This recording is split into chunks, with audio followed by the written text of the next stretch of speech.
नहीं, लेकिन मैं ठीक बोल रहा हूँ, ठीक है, क्योंकि इस पर मैं इसलिए कह रहा हूँ, पॉलिटिक्स पर नहीं जाते हम लोग।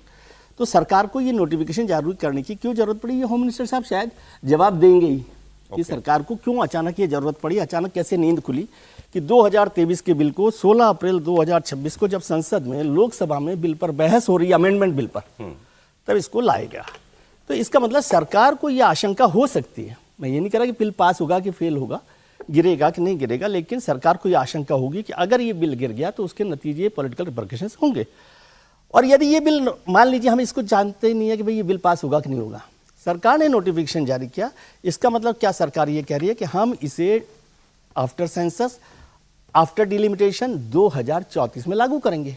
इसका भी सरकार को जवाब देना चाहिए। मान लीजिए हम इस बिल को छोड़ देते, ये पास होगा कि गिरेगा कि क्या होगा, लेकिन नोटिफिकेशन जारी करने का मतलब है उस बिल में कहा गया है कि उस बिल को 2026 की जनगणना के बाद, डिलिमिटेशन के बाद लागू किया जाएगा। नहीं, ये तो क्लियर है सर। अगर ये जो अभी अमेंडमेंट मूव हो रहे हैं, अगर ये पास नहीं होते हैं तो फिर ये 2034 से पहले लागू नहीं सरकार होगा। ये कहना चाहती है, सरकार ये भरोसा दिलाना चाहती है आपको कि हम 2034 में इसको पास करेंगे। नहीं, वो ये कह रही है कि अगर अब नहीं किया पास तो फिर 34 तक टलेगा। सरकार तो 29 के लिए ही लेके आई है ना सर। नहीं, तो मैं ये कह रहा हूं कि भाई इसका मतलब ये हो गया ना कि सरकार ने तो 2023 में 2034 के लिए पास किया था, फिर सरकार को अचानक लगा कि नहीं 240 आ गई। इस बात को भी ठीक मान लेते हैं, लेकिन इतनी बात तो ये तो बात मानने लायक है ना कि भाई अभी नहीं पास करेंगे, अभी पास किया तो 29 में लागू, नहीं किया तो फिर 34 में देखी जाएगी। एक तो ऑन रिकॉर्ड जो था, साफ अमित शाह ने कहा था कि 29 में ये लागू होगा, 34 का कहीं कोई जिक्र नहीं है। 29 में ही लागू करने की बात थी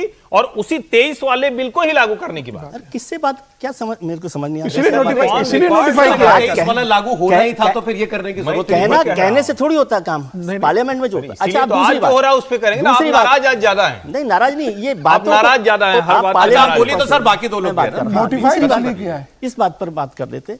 दूसरी बात, जो विरोध क्यों हो रहा है, सरकार ने कहा, कल अमित शाह जी ने बहुत साफ तरीके से कहा कि दक्षिण भारत में ये होगा, कोई संकट नहीं होगा, कोई खत्म नहीं होगा।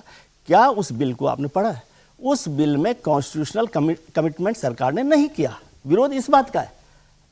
किस बात का कॉन्स्टिट्यूशनल कमिटमेंट? जो अमित शाह जी कह रहे हैं फ्लोर ऑफ द हाउस, वो बात बिल में क्यों नहीं कही गई है?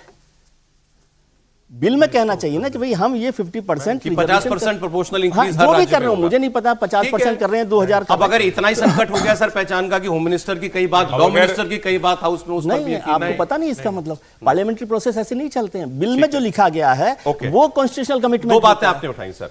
देखिए, पहली बात तो यहीं से शुरुआत करते हैं, जो विजय जी ने कहा कि कायदे से उसमें लिखना चाहिए था। इससे ज्यादा कोई अनकॉन्स्टिट्यूशनल बात हो नहीं सकती थी कि उसमें यह लिख दिया जाए कि पार्लियामेंट्री, ये जो सीटों की बढ़ोतरी होगी वो proportion to the according to the states, existing states के नंबर के 50% या जो भी करना हो, अक्रॉस द स्टेट्स उसी प्रोपोर्शन में बढ़ेंगे। इससे ज्यादा कोई अनकॉन्स्टिट्यूशनल बात नहीं हो सकती है।